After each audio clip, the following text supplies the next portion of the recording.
First of all hi and hello everyone welcome to my channel.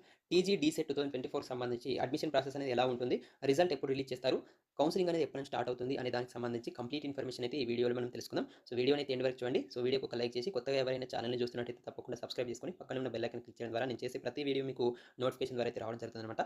So ఇక్కడ TG DEECET 2024 సంబంధించినటువంటి notification చూసుకున్నట్టయితే June 6వ తేదీన ఈ నోటిఫికేషన్ అయితే రిలీజ్ అవ్వడం జరిగింది. జూన్ 8వ తేదీ నుంచి 30వ తేదీ వరకు ఆన్లైన్లో అప్లికేషన్ చేసుకోవడానికి టైం అయితే ఇవ్వడం జరిగింది. ఆ తర్వాత జూలై 3వ తేదీన హాల్ టికెట్స్ రిలీజ్ అవ్వడము, జూలై 10వ తేదీన ఆన్లైన్లో ఎగ్జామ్ అయితే కండక్ట్ చేయడము, ఆ తర్వాత జూలై 16వ తేదీన రెస్పాన్స్ షీట్ కూడా రిలీజ్ చేయడం జరిగిందనమాట. మరి ఇక్కడ రెస్పాన్స్ షీట్ అంటే ఏం లేదు. రెస్పాన్స్ షీట్ నథింగ్ బట్ మీ యొక్క కీ పేపర్ అనమాట. సో ఆ కీ పేపర్‌లో మీరు ఎన్ని రాంగ్ ఆన్సర్స్ పెట్టారు, ఎన్ని రైట్ ఆన్సర్స్ పెట్టారు, దాన్ని బట్టి మీకు ఎన్ని మార్కులు వచ్చాయనేది ఒక ఐడియా అయితే వస్తుందన్నమాట. సో దానికోసం మాత్రమే ఆ రెస్పాన్స్ షీట్ అనేది యూజ్ అవుతుంది. ఫర్దర్‌గా దేనికి యూజ్ కాదు. సో ఈ రెస్పాన్స్ షీట్ తర్వాత నెక్స్ట్ ఏంటిదనంటే మీ యొక్క రిజల్ట్ అయితే రావడం జరుగుతుంది. అంటే మీకు ఎన్ని మార్కులు వచ్చాయి, మీకు వచ్చినటువంటి మార్కులకు ఎంత ర్యాంక్ వచ్చిందనే దానికి సంబంధించి ర్యాంక్ కార్డ్ అయితే రిలీజ్ అవ్వడం జరుగుతుందన్నమాట. సో ఆ ర్యాంక్ కార్డ్‌కి సంబంధించినటువంటి రిజల్ట్ ఇంకా రాలేదు. మరి ఎప్పుడు వస్తుంది అనే దానికి సంబంధించి మనకి ఎటువంటి ఇన్ఫర్మేషన్ అయితే లేదనమాట.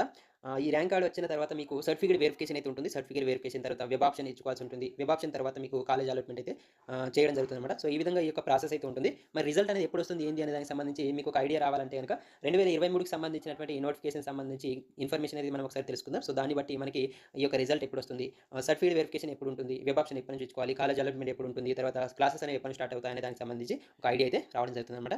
కాబట్టి మనం 2023 డీసెట్ 2023కి సంబంధించి నోటిఫికేషన్ ఒకసారి మనం గమనిద్దాం. సో డీసెట్ 2023కి సంబంధించినటువంటి డేట్స్ చూసుకున్నట్టయితే మే 9 నుంచి జూన్ 30వ తేదీ వరకు ఆన్లైన్‌లో అప్లై చేసుకోవడానికి టైం అయితే ఇవ్వడం జరిగింది. ఆ తర్వాత హాల్ టికెట్ వచ్చేసి జూలై 15వ తేదీన హాల్ టికెట్ రిలీజ్ చేయడం జరిగింది. జూలై 23వ తేదీన ఎగ్జామ్ కండక్ట్ చేయడం జరిగింది. ఆ తర్వాత జూలై 30వ తేదీన రిజల్ట్ రిలీజ్ చేయడం జరిగింది. సో రిజల్ట్ వచ్చిన తర్వాత మరి కౌన్సిలింగ్ వచ్చేసి చూసుకున్నట్టయితే జూలై తర్వాత ఆగస్ట్ తర్వాత సెప్టెంబర్, అంటే జూలై 30వ తేదీన రిజల్ట్ వచ్చిన తర్వాత 1 మంత్‌కి కౌన్సిలింగ్ అనేది స్టార్ట్ అవ్వడం జరిగింది. కౌన్సిలింగ్ నథింగ్ బట్ మీ యొక్క సర్టిఫికేట్ వెరిఫికేషన్ సంబంధించినటువంటి డేట్ అనమాట. సో రిజల్ట్ వచ్చిన తర్వాత 1 మంత్ కంప్లీట్ అయిన తర్వాత సెప్టెంబర్ 1వ తేదీ నుంచి కౌన్సిలింగ్ డేట్స్ అయితే ఇవ్వడం జరిగిందనమాట.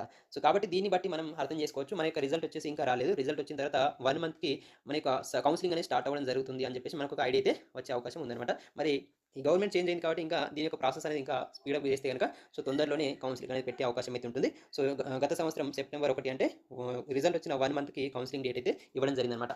సో కౌన్సిలింగ్ అయిపోయిన తర్వాత నెక్స్ట్ వచ్చేసి వెబ్ ఆప్షన్ ఇవ్వాల్సి ఉంటుందన్నమాట. సో ఈ వెబ్ ఆప్షన్ వచ్చేసి లాస్ట్ ఇయర్ చూసుకున్నట్టయితే ఈ వెబ్ ఆప్షన్ ఇవ్వడానికి డిసెంబర్ 1 నుంచి డిసెంబర్ 5వ తేదీ వరకు చాయిస్ అయితే ఇవ్వడం జరిగింది. అంటే చూడండి, సెప్టెంబర్ 1వ తేదీన ఈ యొక్క కౌన్సిలింగ్ అయిపోయిన తర్వాత వెబ్ ఆప్షన్ అనేది వెంటనే ఇవ్వాలా కానీ డిసెంబర్ 1 నుంచి డిసెంబర్ 5 అంటే 3 నెలల తర్వాత వెబ్ ఆప్షన్ ఇవ్వడానికి అయితే చాయిస్ ఇవ్వడం జరిగిందనమాట. సో వెబ్ ఆప్షన్ ఇచ్చిన తర్వాత సీట్ అలాట్‌మెంట్ తొందరగా ఇవ్వడం జరిగింది. So seat allotment December 14th రోజు ఇవ్వడం జరిగింది. తర్వాత ఆన్లైన్‌లో పేమెంట్ చేసుకోవడానికి డిసెంబర్ 15 నుంచి 19 వరకు, తర్వాత అడ్మిషన్ లెటర్ డౌన్లోడ్ చేసుకోవడానికి 15 నుంచి 19, డిసెంబర్ 15 నుంచి 19 వరకు టైం ఇవ్వడం జరిగింది. సో కాలేజ్‌లో రిపోర్టింగ్ చేయడానికి డిసెంబర్ 20 తేదీన టైం ఇవ్వడం జరిగింది. తర్వాత క్లాసెస్ వచ్చేసి డిసెంబర్ 21 తేదీ నుంచి క్లాసెస్ అనేవి స్టార్ట్ అవ్వడం జరిగిందనమాట. సో ఈ విధంగా 2023కి సంబంధించినటువంటి అడ్మిషన్ ప్రాసెస్ అనేది ఉంది అనమాట. సో దీన్ని బట్టి మనకు కూడా ఒక ఐడియా రావచ్చు. సో ఈ సంవత్సరం కూడా మరి రిజల్ట్ వచ్చిన తర్వాత 1 మంత్ పట్టొచ్చు, ఒక్కోసారి 2 మంత్స్ కూడా పట్టొచ్చు. సో దాంట్లో ఎటువంటి ఆశ్చర్యం అయితే లేదనమాట. సో ఇది టీజీ డీసెట్ 2024 అడ్మిషన్ ప్రాసెస్ సంబంధించినటువంటి కంప్లీట్ ఇన్ఫర్మేషన్. సో మీకు ఒక ఐడియా అయితే వచ్చింది అని అనుకుంటున్నాను. సో లాస్ట్ డేకి సంబంధించినటువంటి డేట్స్ చూసుకున్నట్టయితే మనకు ఒక ఐడియా అయితే వచ్చింది అని చెప్పేసి అయితే నేను అనుకుంటున్నాను మరి. సో ఈ వీడియో మీకు యూస్ఫుల్ అయినట్టయితే తప్పకుండా ఒక లైక్ చేయండి. ఆ తర్వాత నెక్స్ట్ వచ్చే అప్డేట్స్ ఏవైనా సరే మిస్ అవ్వకుండా ఉండాలంటే తప్పకుండా ఛానల్‌ని సబ్స్క్రైబ్ చేసుకొని పక్కన ఉన్న బెల్ ఐకాన్ క్లిక్ చేయండి. అలాగే వీడియోకి ఒక లైక్ చేయండి. So thank you for watching. Have a nice day.